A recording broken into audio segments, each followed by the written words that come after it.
9 minutes. Alors rapidement. Luc chapitre 23 du verset 55 au verset 56. Nous lisons au nom de notre Seigneur Jésus-Christ. Les femmes qui étaient venues de la Galilée avec Jésus accompagnèrent Joseph, la manière dont le corps de Jésus y fut déposé, et s'en étant retournées, elles préparèrent des aromates et des parfums. Puis elles s'y reposèrent les jours du sabbat selon la loi. Verset chapitre 24, 1 à 2. Les premiers jours de la semaine, elles se rendirent au sépulcre des grands matins, portant les aromates qu'elles avaient préparés. Elles trouvèrent que la pierre avait été roulée de devant les sépulcres. Parole du Seigneur. Tout ça, les confesseurs à conviction. 1, 2, 3. Béni soit Dieu, le Père de mon Seigneur Jésus-Christ, qui m'a béni de toutes sortes de bénédictions spirituelles dans le lieu céleste en Christ. Encore. Béni soit Dieu, le Père de mon Seigneur Jésus-Christ, qui m'a béni de toutes sortes de bénédictions spirituelles dans le lieu céleste en Christ. Pour la troisième fois. Béni soit Dieu, le Père de mon Seigneur Jésus-Christ, qui m'a béni de toutes sortes de bénédictions spirituelles dans le lieu céleste en Christ. Fais ça, amen à vous, Fanda. Tout Fanda, merci. Et si tu en as la possibilité, célèbre la Sainte Seine chaque jour dans ta vie. Merci.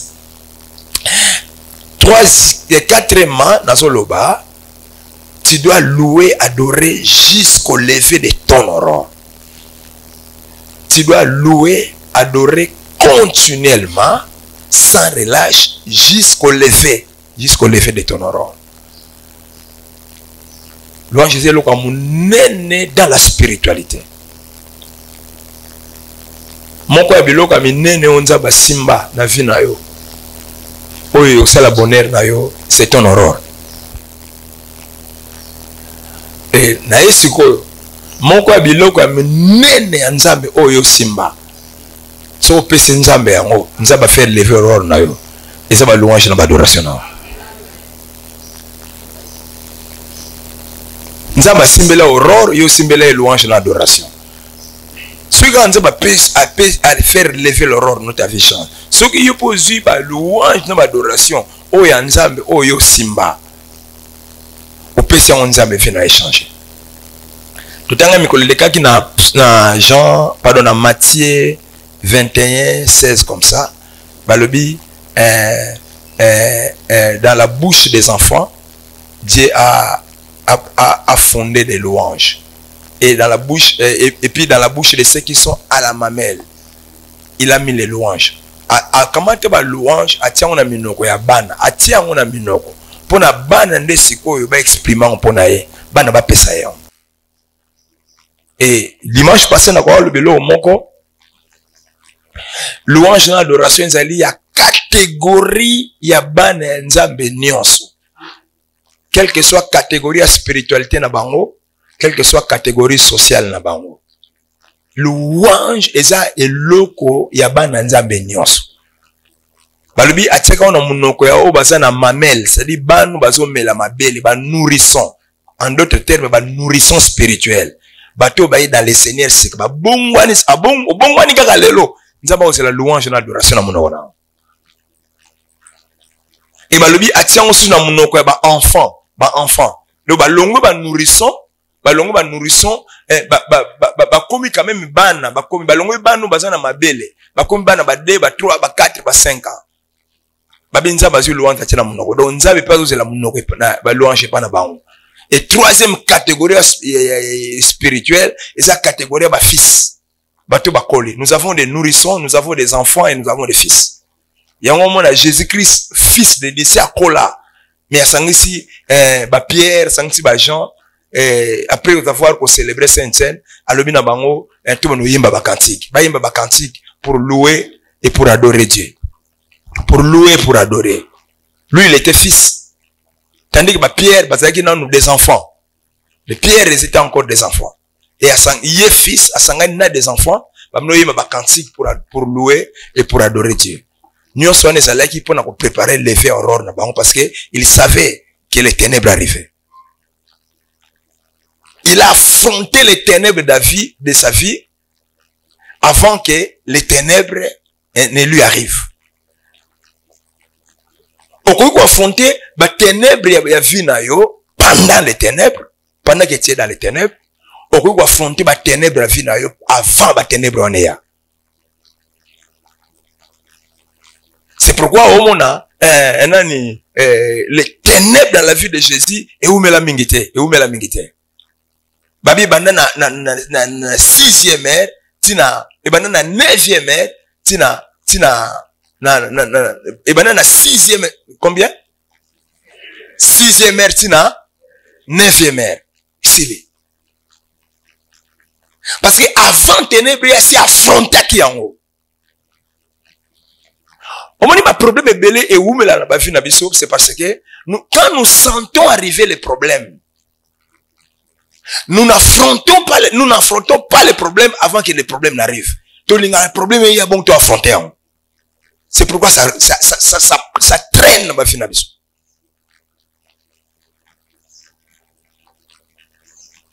Il y a la plupart des problèmes où il y a l'abisso. Si on t'a l'abisso bien, tu vas avertir. Tout ça averti, ça peut par la vision d'un frère, d'une sœur, ça peut être par tes songes. Aujourd'hui là déjà, aujourd'hui tu te retrouves malade. Donc ça signale que la maladie arrive. Mais si on t'a bien, hein, tu n'avais rien fait.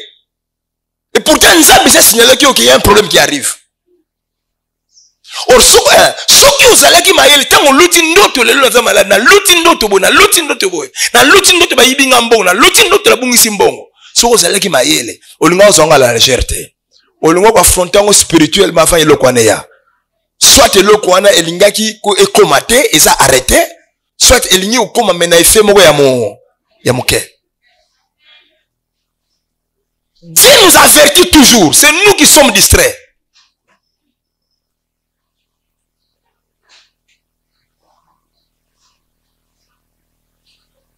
Nzaba na moko ba prophétie nzaba zo na David tant nzaba yo wende David moko ba prophétie moko ba parole nzaba aibisa David l'ennemi ne le surprendra pas ennemi va surprendre David était c'est-à-dire ennemi va même David li kama na poissaté David a yebité ennemi a surprendre li kama elie non ennemi va surprendre était tant ennemi a zo bongisa li kambo contre David ngana ko avertir déjà David c'est ça Dieu.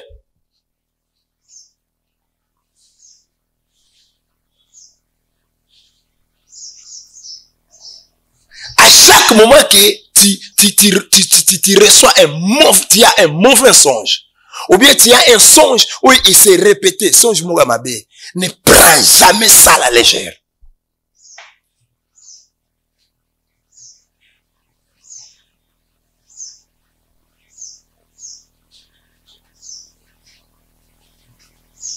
Si tu prends ça à la légère, au monde et le guana, il s'est concrétisé dans les faits ma casse. Jésus voyait les ténèbres arriver. Allez, ça s'engage déjà disciple à célébrer Sainte Seine. À s'engage ba disciple ba noyer ba cantique ba louer ba adorer. Ba affronter ténèbres avant ténèbres comment. Il y a autant de ténèbres comment qui et c'est les gars 3 heures.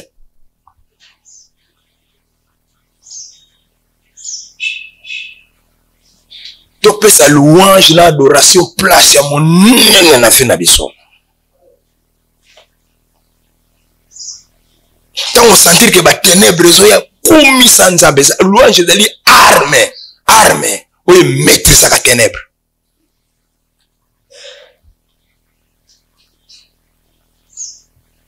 Et pendant que tu es dans les ténèbres de ta vie commis sans nzambe, parce que louange dali armée, oui transforme la ténèbre dans la lumière, transforme la ténèbre dans l'aurore.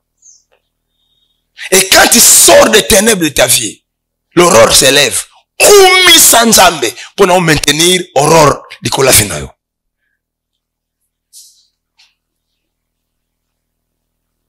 Pendant que l'aurore ya finayo s'est levée, yo koumi sanzambe pour nous se maintenir dans l'aurore, maintenir aurore de kola finayo. Parce que ton monde a battu belé aurore s'éleva, mais plus tard, va perdre l'aurore na-ba. C'est parce que comment maintenir lever aurore Nicolas Finaban. nzamba ninga soka sali yo bola. Est-ce que boye barate que à chaque moment nzamba sali yo bola moko. Oyo motema no sepeli, motema no sepeli. O ba biso ba moni yo motema so sepeli ba baso kama. Entre temps il y a na monde à ténèbres baso comploter contre yo pour ba détruire bola mwana. Yo mona mtaso ki libala kaka siko libala ngo kufi. Mtaso ki libala ba kaka desa mobile kufi. C'est parce que ayeba quitter quoi faire pour na à maintenir bola mwana pour bola mwana umela. Et puis na lobaki lisusu soki nzambe à faire lever aurore na yo nzaba sali yo bola moko kumisa mingi pour na aurore wana ezala accentuer, ezala multiplier, ezala élargir, ezala agrandir. Et il y a ébélé. Tu allais transformer dans cette image de gloire en gloire. De gloire en gloire. Il y a des façons spirituelles. Il y a gérer gloire dans la vie. Si tu ne sais pas gérer la gloire, tu perdras la gloire. Bon, est-ce que mon bateau il va mon gloire dans la vie? Et si on a perdre de gloire wana et ba comme congé gloire na ba passé a ko saka nanga te tango na zalaka o zalaka mo sa sauté.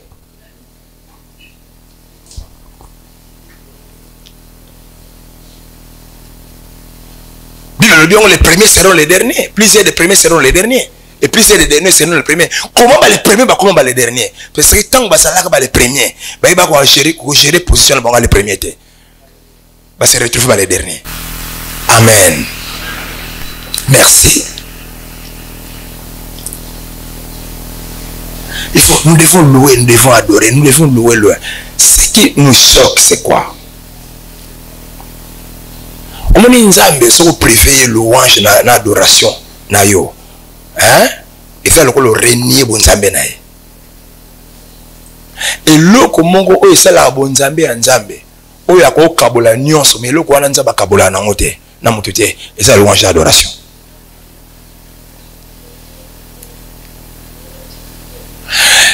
Tala nyonso oyo mutakoko yena ngo pe nzambe nzamba okabola ngo na batu. Ndawa kabola na batu. Moni okoza 10 na yo vi 10 na yo ya $1000 na vi 10 na yo tika na église awa. 10 na. Est-ce que tu sais que cette dîme là nzamba okabola na batu? Ndambo ekoti na musala nzambe ndambo watana batu mosusu ba kozwa ba une part ba pesi bon watana batu mosusu ba oliango. Dieu partage ça avec les gens.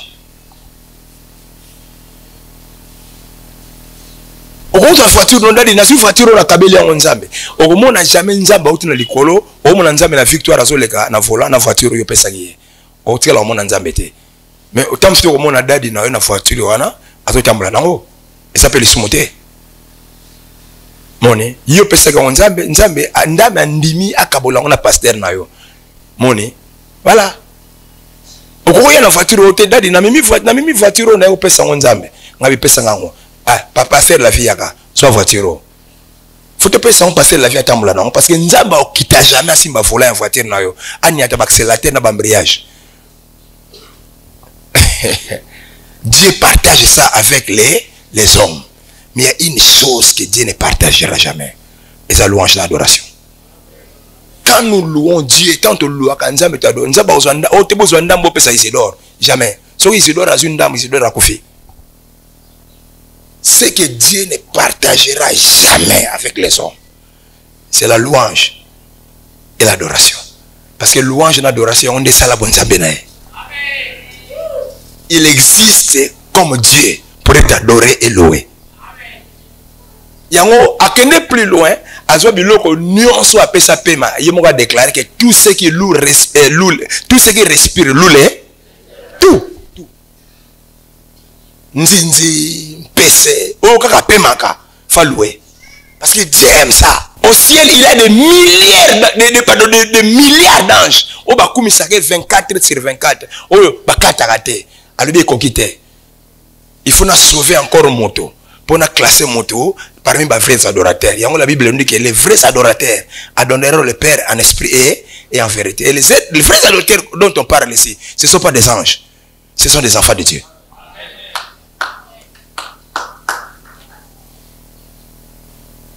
Alors, écoute-moi, ce qui nous choque, c'est quoi?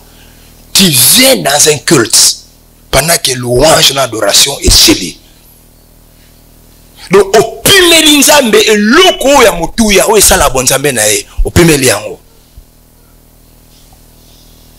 Yango Romain lobi batuana ayant connu Dieu, ba yeba kinzambe, mais ils l'ont pas rendu gloire comme Dieu. Ils l'ont pas glorifié comme Dieu et ces gens-là sont inexcusables. Nzamba ko excuser bango te. Inexcusable. Ba yeba kinzambe lokola nzambe. Et bah il y a loko bango faut pas devoir faire c'est-à-dire louange et l'adoration. Mais bah boy ko pesa yango ba bi bazali inexcusable. Nzamba pia bango excuse te. Kange loko e ko choquer yo mi bima na onke nango. Soko za disposer te ya komisa nzambe na vie na nzamba ko excuser o te.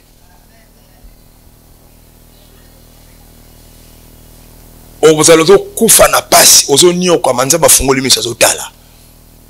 Satan a bêtu mbata, Satan a répété. Écoute-moi. Na batu bana basi nyo sur la Bible ou bandime la nzambe. Toutes les femmes bazala qui bane nzambe na Bible, toutes les femmes. Mon côté, aucune femme a fait stérile. Toutes les femmes dans la Bible qui ont cru en Dieu, même la vieillesse na bango babota, sauf une femme, sauf Michal. Michal azalaki moisi à David. Si tu es comme moisi à David, tu es la reine. En même temps, Michal azalaki fille à Saoul, mon est Saoul. Si tu es comme fille à Saoul, tu es la princesse. Donc Michal azalaki princesse et reine. Abota ma princesse. Abota ma nanda kwa roi. Et babali akela nanda kwa roi mususu. Quelle grâce na vie. Siko mukolo David akozwa arche nzambe na ndako bede dom aya na ngolo Jérusalem. Bible lobi ke je vis la Jérusalem mamuta tikala na ndako asate batu nyonso bakita. David yo mokaso bila lokola mo mokaso baluka na mabele lundre mutu moko ya pamba azokumisa nzambe na sengo pona arche yi. Quelle joie, quel bonheur. David akumisa nzambe lokola mutali boma. David a baluka a comment pousser bon il va goûter que yo roi quand ça mutu me masango na onzaluza.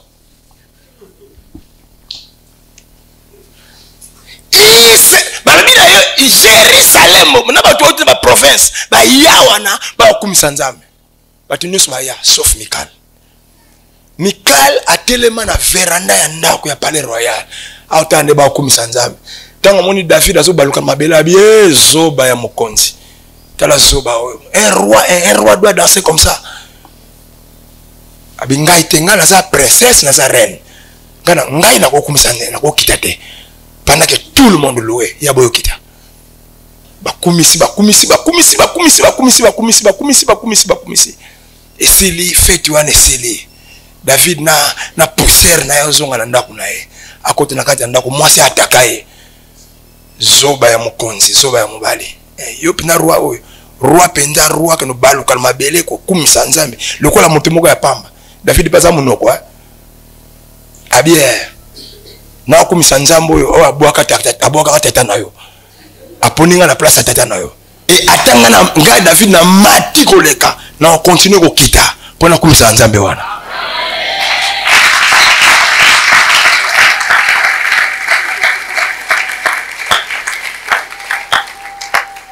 Église, vous voyez que le moko est choqué bino. C'est un grand péché venir dans un culte sans louer et adorer Dieu. La bandele. C'est un grand péché, un péché inexcusable.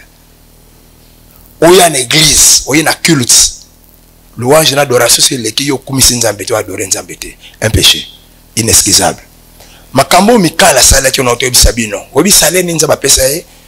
Tango lubinde ngwana yo roi mo okono baluka na mabele omodi uteke nga princesse nga reine na telemi ngano toko azoki sombali donc ngano toko kitake toko kumisa nzambe sauf na veranda to tika ba bola wana nde ba kumisa nzambe. Il y a des gens qui kanisa ki ko kumisa nzambe louange na adoration et c'est loka bata pamba.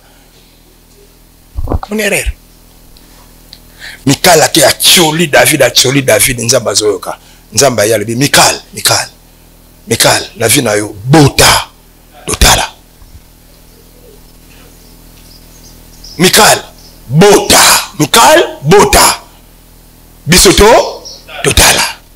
Yene me mutu muswalo bana iloka ndengwana menza mbete parce que Bible dit que bana baza makabo ko te pa yanza donc mutu apesa ka bana na mukilisa ka nzambe tala eloko ba bengi ko bota bana mutu muso apesa bana te atomoni shega boti na nzela nzambe mutapesi ye ko nzambe ya bi Mikal ngaba okumisanga yo bombe et puis otuli bato okumisanga Mikal bota totala. Mikal akufa ndengwana la seule enfant de Dieu, fille de Dieu oya kufa na Bible sans enfant c'est Mikal. Nzaba lobi na ko excuser yo te oyo na olimbisa yango te. Mikal tie inexcusable.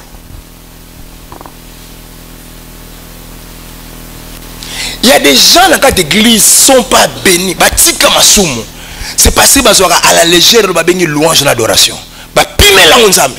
Ya on penza ba pimela bango nyonso. Soki oko changer attitude na yo te na ba bengi adoration et la louange. Tika na bisa ouvertement ta vie va rester comme ça. Amen papa. Ngala ko changer parole ngote. Ba lobi ke ba yeba ki nzambe mais ba pesi nzambe gloire sengele na yete. Yango ba bi batu wana ba sali inexcusable. Tant que nzambe bi ke oza inexcusable. Ngala ko excuser yo. Église est comme un patron. Les gens viennent en pleine prédication. Les gens viennent juste étant louange et adoration. Et puis, ils ont dit parole. Ils ont dit parole. Est-ce que tu as dit parole? On a pu changer ça. Il y a des jours où on a culte. Dieu ne nous bénit pas dans la prédication. Il nous bénit seulement pendant la louange et l'adoration. Ayene kaka na louange na adoration a pamboli bato abimi akenae. Oh nous c'est Isidore la ganga alléluia. Batang ba verset pamba. Nzambe ça c'est musala. Et c'est ça. Église toute la sérieux par rapport à ça. Est-ce que tu peux te repentir aujourd'hui? Tu peux te repentir aujourd'hui. Où il y a une église après louange et l'adoration. Pourquoi il y a une importance dans le maquillage? Par exemple, si tu as adoré, il y a un maquillage. Et l'ongi na yo wane kore na nzambe. Et l'ongi opota kapo opota. Et la clé de koko so continue opota.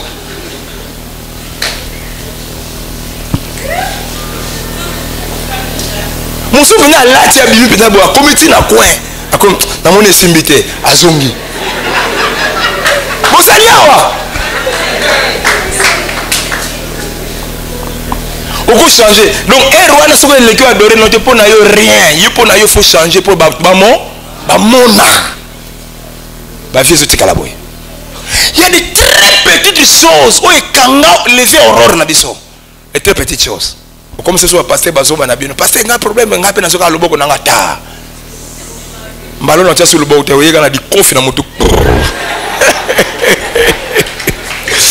Alléluia.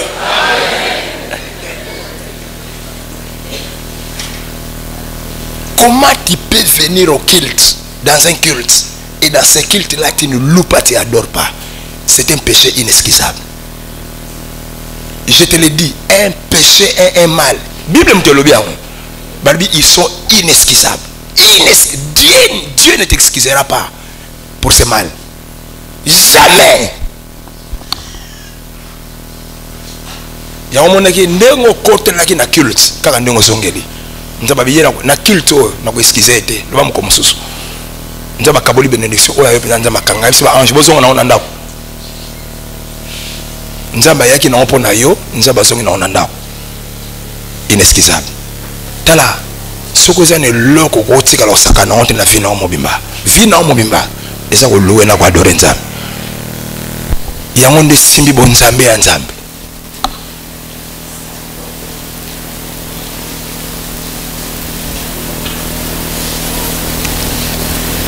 Amen. Mon besoin ta belé pour na matin lelo. Église beau changer, beau changer. Beau changer. Na bandi et si kala suko sale matin na vie na yo. Oye na culte pendant que louange na adoration c'est cela qui. Et ça péché inexcusable. Inexcusable.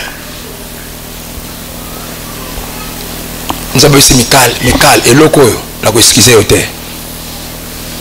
Ngam na simbi banati que no luka bana pa ba docteur. Soko so bango. Bien mais type oko sillonner ba clinique na ba docteur. Pour na luka bana soki nzamba fungule le boko ta pesa yo. Waya. Somme 127 le biango les enfants, les fils sont les dons de l'Éternel. Baza makabo ba utaka pa nzambe. Côté wana église, bon changer.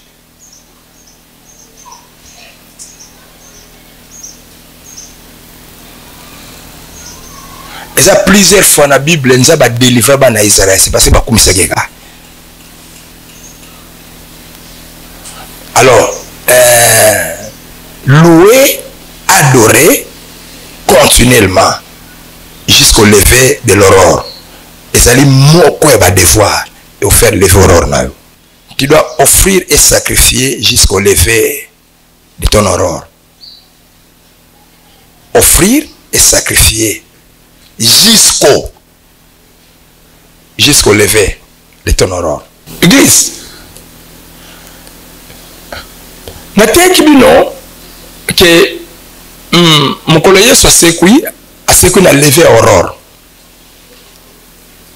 Motali boso o Yesu asepela okutana na ye ezaki Marie de Magdala atiki ba Pierre sima atiki ba Jean sima bato bakanisa ke bango Yesu alobi note ngai nde na sekui motali boso nga na okutana ye motali boso okutana ngai na après résurrection nga c'est Marie de Magdala la première personne Yesu okutana na ye après sa résurrection.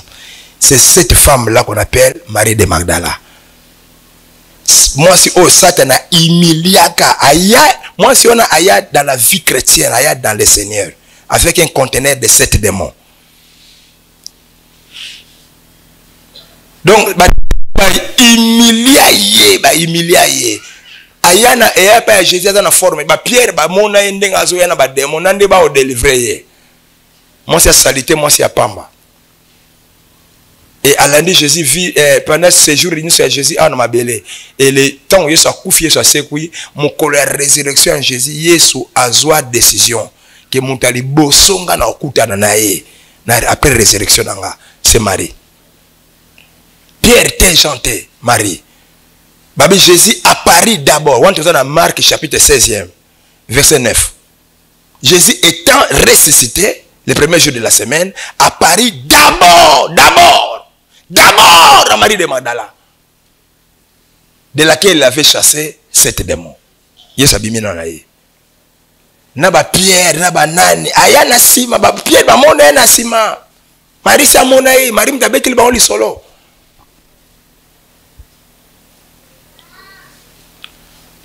Église pona nini,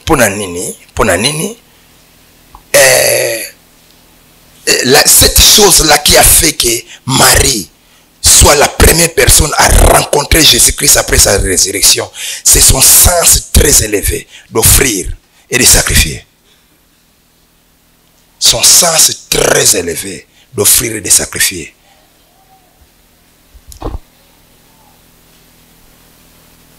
Et tant où Yesu a koufi, Marie n'a pas si mususu pas eu décision.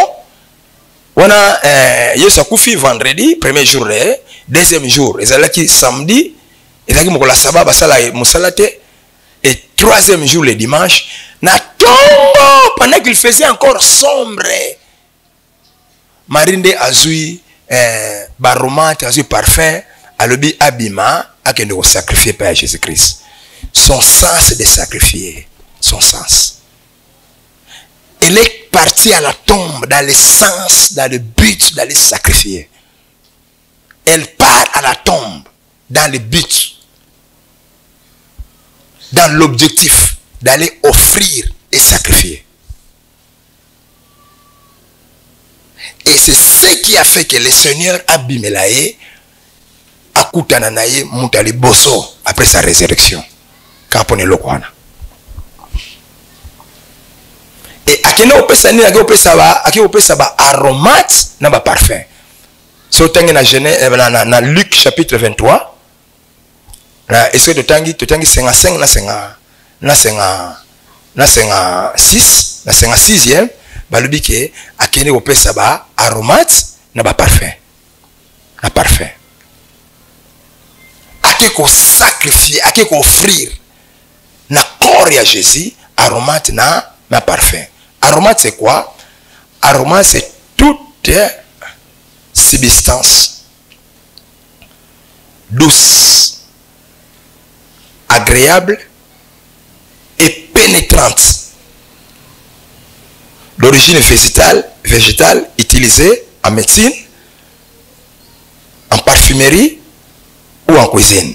La bande définition, aromate c'est toute substance,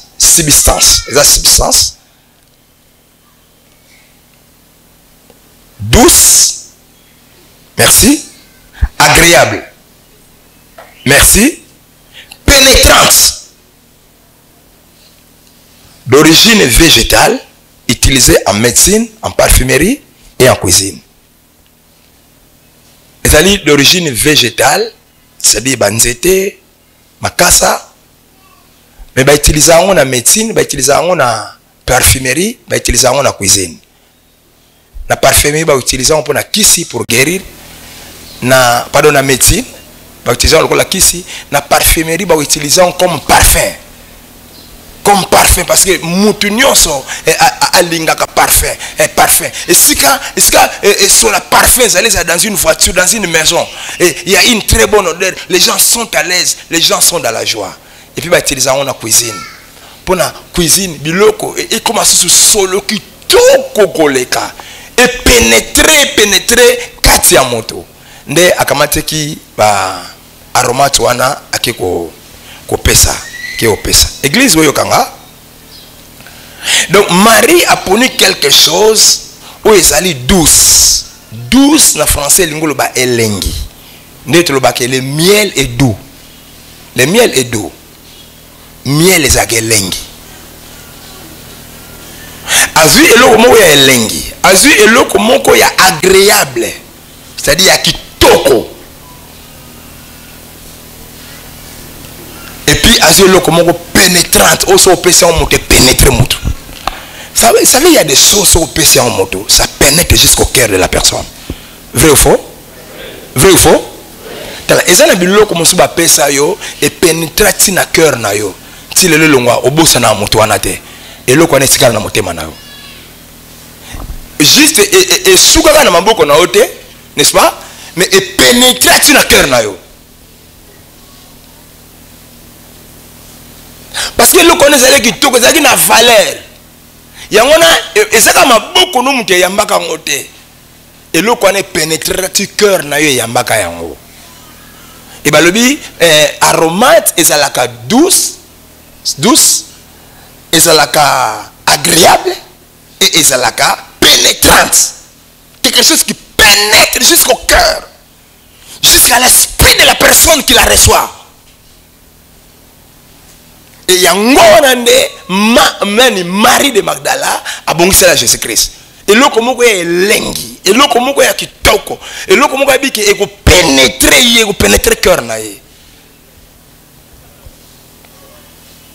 Et c'est ce sens il y a qu'à offrir, ce sens élevé à offrir, il y a un salaire qui est Jésus-Christ, Abimela Marie, Moutali Bosso. Au moment sens il y a qu'à offrir, et ça lit et l'eau comme et pas Marie. Il y a Banda Mukolo Anate. et bandakala. Si vous avez Luc chapitre 8e, 8, Luc 8, 1 à 3. Babi, Jésus allait de ville en ville et de village en village, prêchant la bonne nouvelle du royaume de Dieu. Et les 12 apôtres étaient avec lui, et quelques femmes qui avaient été guéries des esprits impurs et de certaines maladies, la suivaient et l'assistaient avec leurs biens. Et parmi ces femmes qui suivaient Jésus-Christ partout, pour assister le ministère de Jésus, pour financer le ministère de Jésus, avec leurs biens et leur argent, Marie de Magdala Salah Nakati. Si vous n'avez même pas que nous avons Luc chapitre 8, na 1 na 3, ou bien que na naku, okomona, parmi batu oyo na mbongo na bango, baza ko offrir, ko sacrifier mbongo na bango na bien na bango pour soutenir le ministère de Jésus-Christ. Marie de Magdala Nakati.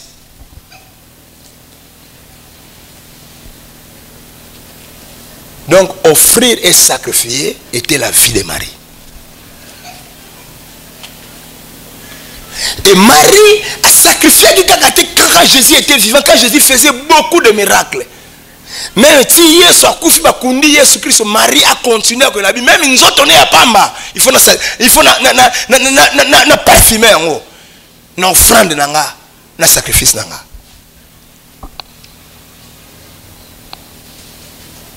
Et elle a continué à sacrifier jusqu'au lever de l'aurore. Yamukolo Yesu c'est quoi? Elle a sacrifié, elle a offert jusqu'au lever de l'aurore. Il y a jour, il y a résurrection à Jésus-Christ. Offrir et sacrifier jusqu'au lever de l'aurore. C'est ça le 5e devoir. C'est ça le 5e devoir. C'est le 5e devoir. Il y a un devoir où il y a qu'offrir, il sacrifier continuellement sans relâche jusqu'au lever de l'aurore. Et c'est là que Marie akuta, Yesu a décidé akuta na Marie. Après ce privilège akuta na Marie. Mutali boso, koleka batu nyonso na mukili. Et loko yo muta na histoire muta changer ngazate.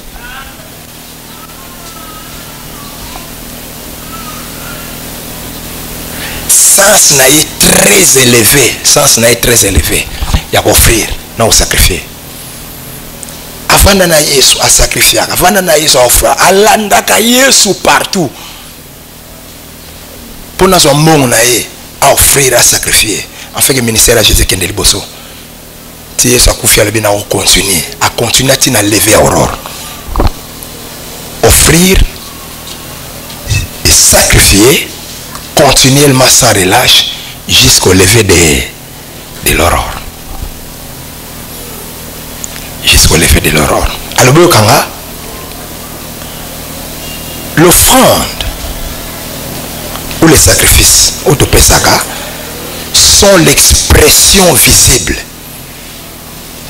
de notre foi en Dieu et de notre amour pour Dieu. Comment François? L'offrande, côté entre parenthèses, le sacrifice, l'offrande et le sacrifice sont l'expression visible de notre foi en Dieu et de notre amour pour Dieu. Offrande na sacrifice, ils ont expression visible, expression ezomonana na foi au toza na pa nzambe na amour to lingela nzambe. Nous mesurons le degré de l'amour que les gens nous témoignent en fonction de ce que les gens nous donnent. Nous mesurons le degré de l'amour que les gens nous témoignent. Nous mesurons le degré de cet amour à partir de ce que les gens nous donnent. À partir de où nous tapons ça, vous voyez qu'on déterminer le degré. L'amour, degré amour est déterminé dans le car Dieu a tant aimé le monde. Il a tant aimé. Il a pris ce qui est unique. son fils unique, il a donné. Alakisa biso ki alingaka biso makasi, il nous a tant aimé en prenant la chose la plus chère de sa vie. Oye azaka na ngomi balete azaka na nga moko akamati apesi. Et na acte wana nde a exprima visiblement amour azaka nango envers biso. Na oyo pesaka nzambe, hein? Na oyo pesaka nzambe nde tokoyeba ko mesurer degré ya foi na yo. Na degré d'amour na opona nzambe.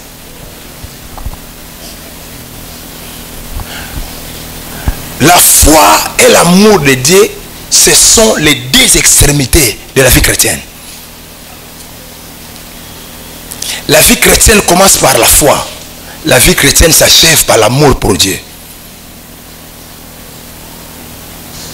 Et son avis, la vie chrétienne commence par la foi, c'est-à-dire la foi c'est le fondement de la vie chrétienne. Makasi ya ndako ezaka na fondement nango. Ba boza na domaine na construction bozalea. Makasi ya ndako ezaka na fondement nango. La foi en Dieu ezali fondement. C'est-à-dire ezali eloko esimbi vie chrétienne, voilà. Mais tandis que l'amour pour Dieu, c'est la finition de la vie chrétienne. Parce que nous prenons la vie chrétienne comme une maison. Et ndaku nyonso ebandaka na fondement. Et souka na finition. Et le fondement de la vie chrétienne, c'est la foi. Et la finition de la vie chrétienne, c'est l'amour pour Dieu. Bon, le livre à Jean, il y en a 21 chapitres. Et le les a 21 chapitres, livre on est à deux bouts, ils ont à deux extrémités. La première extrémité à livre à Jean, c'est le chapitre 1er. Et la deuxième extrémité à livre à Jean, c'est le chapitre 21. Et le chapitre 1er, c'est le commencement du livre de Jean. Et le chapitre 21, c'est la fin, c'est l'achèvement du livre de Jean. Livre, il y a évangile selon Jean. Pourquoi Natiki ba évangile Msunazuka évangile selon Jean comme exemple? C'est parce qu'il y a 4 évangiles. L'évangile le plus spirituel, c'est l'évangile selon Jean.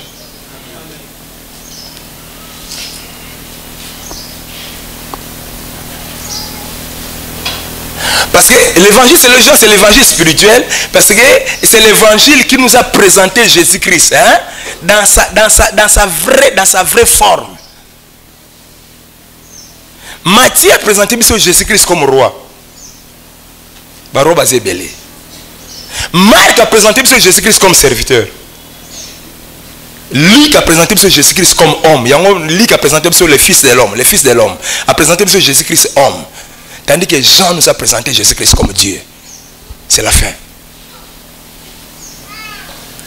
Na o nyonso ko benga Yesu azalaki roi, azalaki prophète, nyonso wana eza bien, mais sommet na o so batuni Yesu azana nani? Sommet Yesu azanza wana suka.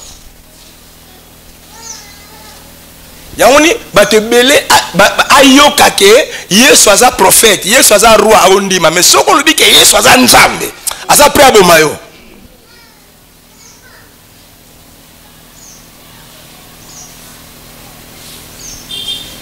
Alors l'évangile wana selon Jean tout ça est bandeli nango Matthieu chapitre 1er souka nango chapitre 21 et dans chapitre 1er na fondement c'est on a posé les fondements de la foi à tous ceux qui l'ont reçu, à tous ceux qui croient en son nom.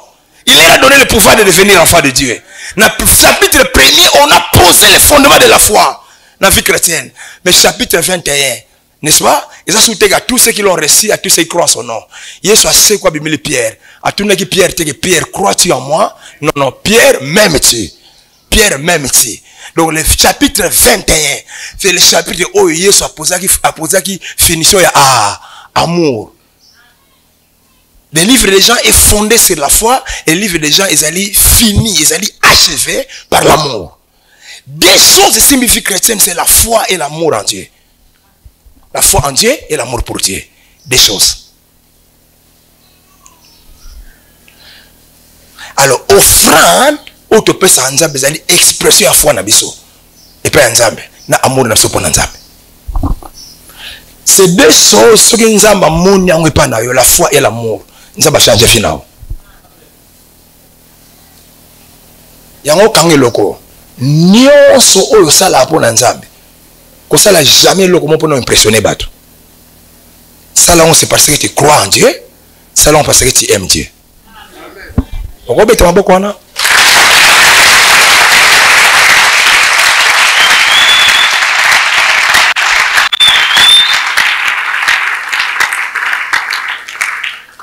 kosala jamais eloko na vie chrétienne kosala jamais eloko na église pona bato bamona yo au perdre sala eloko c'est parce que nazo yembele parce que nandimelaka ye alléluia nandima ozala chantre ya nzambe parce que nandimelaka ye en chantant Dieu va me récompenser alléluia nandima nasalela ye comme chante parce que je l'aime nyonso okosala pona nzambe nyonso Salango 1, c'est parce que tu crois en lui. Et Salango 2, parce que tu l'aimes. Ce qui nous a moni au sali loko, c'est parce qu'on dit lié, c'est parce qu'on lingagaye. C'est fini. De loko belé, tu sali la nzambe, tu sali foutu de ton année. Parce que tu sali la gangote parce que tu on dit melaye, tu sali la gangote parce que tu lingé. Tu sali la gangote parce que tu as l'accent moutoumako.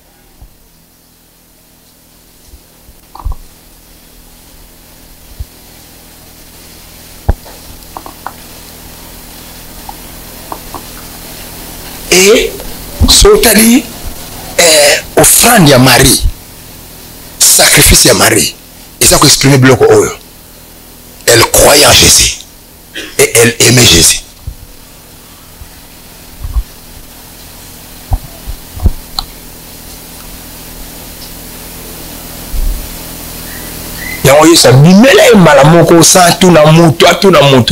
Jésus savait, Jésus connaissait que Marie croyait en lui.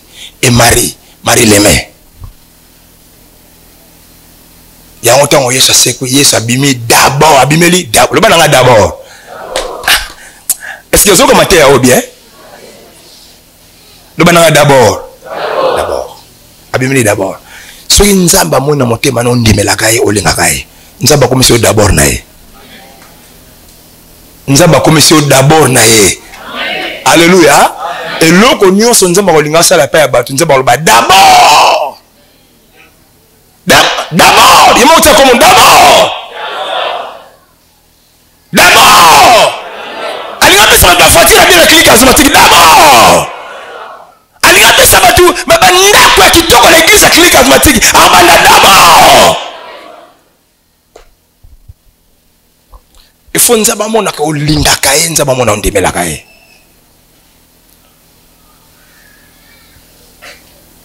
Koya na église c'est parce que na yaka na église pour na kuta anarchie if. Na yaka na église pour na après clique dans le cap bien que bienvenue, ancien bienvenu. Non, na yaka na église parce que na ondemela na église na kuta ananzam. Na yaka na église c'est parce que na linga nzambe. Soye la na église ndengo na chaque culte tient un miracle.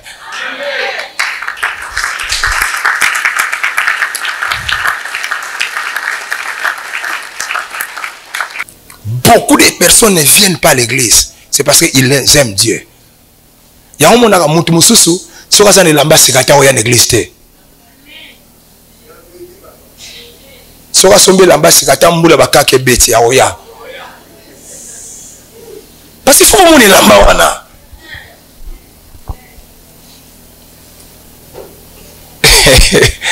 Tala ndito yawa, omoni tala mutu na mutu wazana beach na yelaka. Mutu tuna voisin oyeli nini ale na tonga tuna ye asalelo de soka bude yo ngamo na zalia lo ba oyeli nini na tonga lelo oyeli nani oyeli nini oyeko luka nani oyeko tala nani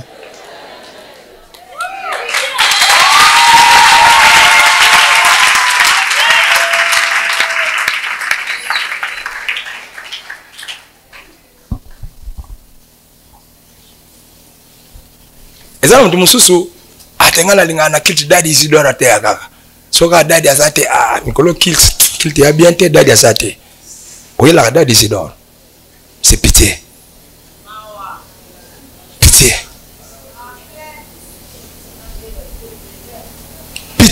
pitié pour toi pitié Nous avons 3 catégories de personnes dans la façon de donner les offrandes à Dieu. 3 catégories de personnes. Première catégorie, les personnes qui ne donnent pas. Les personnes qui ne donnent pas.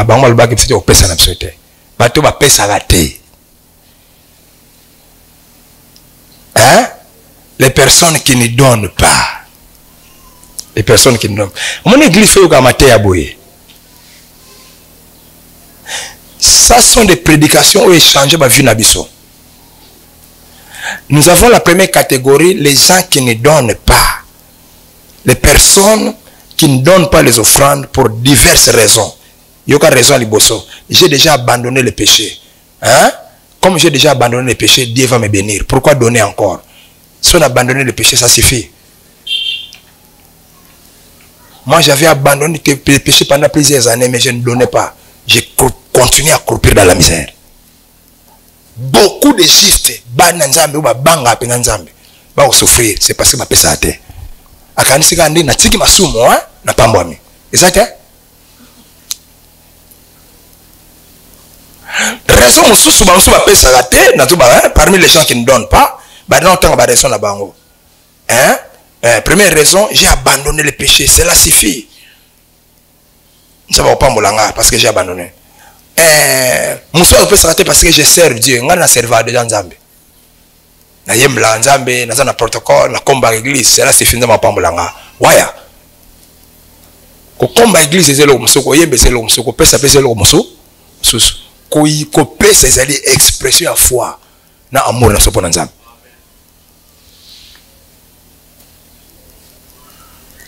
Raison mususu, mutu musuko pesa raison, oyo ya pesa raté, hein? Ceux qui nous demandent les offrandes nous trompent, ils nous appauvrissent à leur profit. Batu basenga biso offrande, bo pesa ba kosa abiso balela abiso.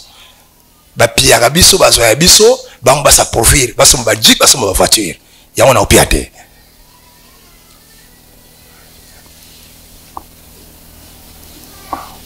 Mosu sa opesa tempo na nini? Apesa penate.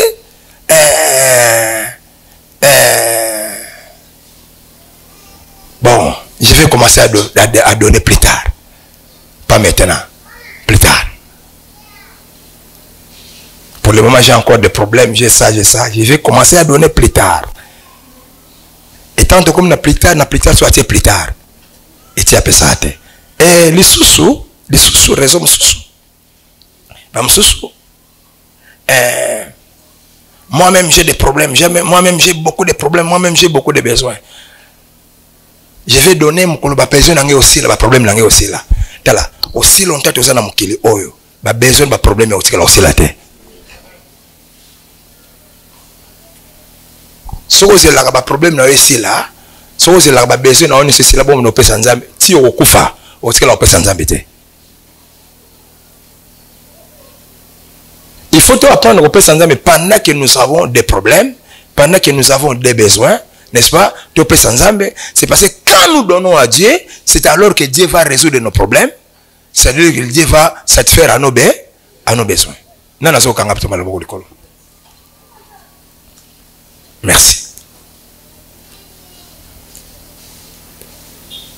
Si je donne ce que j'ai, je vais rester main vide. On peut s'attendre. Mon soeur appelle ça je ne donne pas parce que je n'ai pas ça. La paix s'arrête pour Nazan Nangote. Hein? La paix s'arrête pour Nazan Nangote. Mais auquel anda qu'on a zolia. La paix s'arrête là. Moutaïbi teke offrande ba luka kango luka. Obi mokolo Jacob nani Isaac alinga pambola Jacob. Abi moi nanga na pambola o. Hein? Mais nako pambolo boyete. Il faut y aller en offrande d'alia. Et le Congo n'a pas posé les gens n'ont goûté. Et ça n'a zamba zoa minuki. Kendeza kota zamba luka. Pour ce qu'on suit au yelinga ya te na pambola ote. Il faut na mona yo o luki o yelinga bo na pambola. Donc kende ko luka ou offrande ba luka kango. Église, longola raison n'est pas exemple, mais que je n'ai pas ça. Et loko oyo Isaac azosenga Jacob, azosenga pardon azosenga Esaü. Pona pambola Esaü. Esaü azaki nango te. Abi kende na samba s'il faut okuta na nyoka bobunda. Mais loko nga na lingi avec tous les risques, yelanga offrande.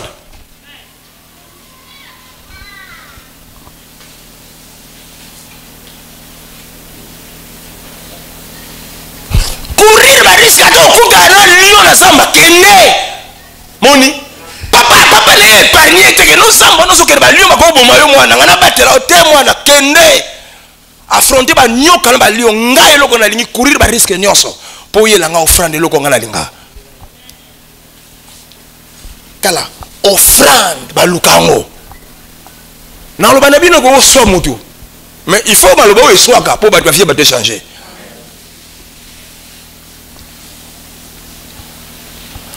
Offrande baluka mbato ba ko pesa te c'est parce que alinga ki na ko pesa te aluka ki te ce qui réellement oluki ozanga te. Dieu qui donne, qui fournit la semence au semeur. Quand Dieu te voit avec le cœur d'un semeur, Dieu va te fournir la semence. Ce que nous avons l'église, nous avons péché et l'eau comme un beau côté, l'eau comme un péché ensemble. C'est que Dieu n'a pas vu en lui le cœur de semer. Parce que Dieu fournit la semence au semeur. Quand Dieu te voit avec le cœur de semer, Dieu va te fournir la semence. Naïbaka, bamboule le kaka wana, na peso pesa nzambe ba offrande ba 1000 francs, ba 500 francs, nzamba ina ndako na butu ayibisenga désormais ko banda lelo. Ko tikala soko pesa nga offrande na se ya $5 te. Pesa nga offrande à partir de $5 ti likolo. Tant nzamba pesa nga osenga nga na offrande à partir offrande de $5 ti likolo. Bien aimé, 1000 francs ezambonga. Donc ça lokola nzamba tindinga kende kota zamba luka. Bien aimé nazo luka na luka 1000 francs tie kuna 1500 na tie. Soki sali $5 na changer en $5 na yo pesa. Muta opesa amon kansi na pesa na pete na luka ki na bundaki. Offrande pono memla nzambe fo bunda fo luka. Yango nzambe yango Isaac atindi mwana Isai. Ki abizwa kartwa na yozwa mamindoki na yo kende ko luka. Offrande balukango. Pourquoi nous avons fait luka offrande? Tala. Offrande est liée na destinée na biso. Moko ya biloko faire lever aurore na ona mukela. C'est ton sens de donner, ton sens d'offrir et ton sens de sacrifier. C'est parce que Marie de Magdala était partie offrir et sacrifier. Na aurore nde akuta na résurrection à Jésus-Christ. Mutaliboso. Kopesa.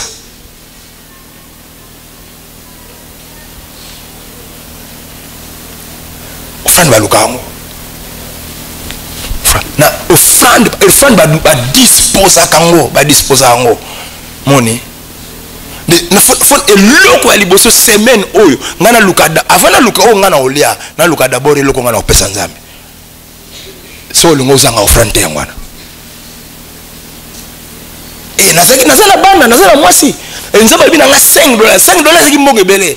Avant na luka ke mwasi nanga ba olia nini ngafuna luka d'abord offrande na oyela nzambe na culte.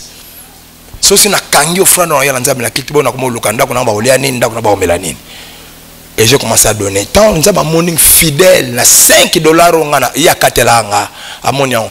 Dieu a commencé à me bénir de telle manière que $5 de combo ngamuke. Je me suis dit moi-même, ngamo na lobby, ngai na otika la soko pesa nzambe offrande ko banda 5 te. Na tomboli bar likolo $10. Et nzamba ko pambola ngai na tomboli su bar likolo ko pesa nzambe na se à $20 te. Ko banda $20 te likolo. Na moni nzamba ko pambola na tomboli bar na 50. Na moni nzamba ko pambola na tomboli bar na 100. C'est na quel colo? Et des périodes où on a des périodes le problème très difficile, bon, ils ont passé, mais je me bats pour na eloko ngai to yoka na nzambe na pesa nzambe. C'est dans cette attitude que Dieu est tenté de nous faire beaucoup de bien.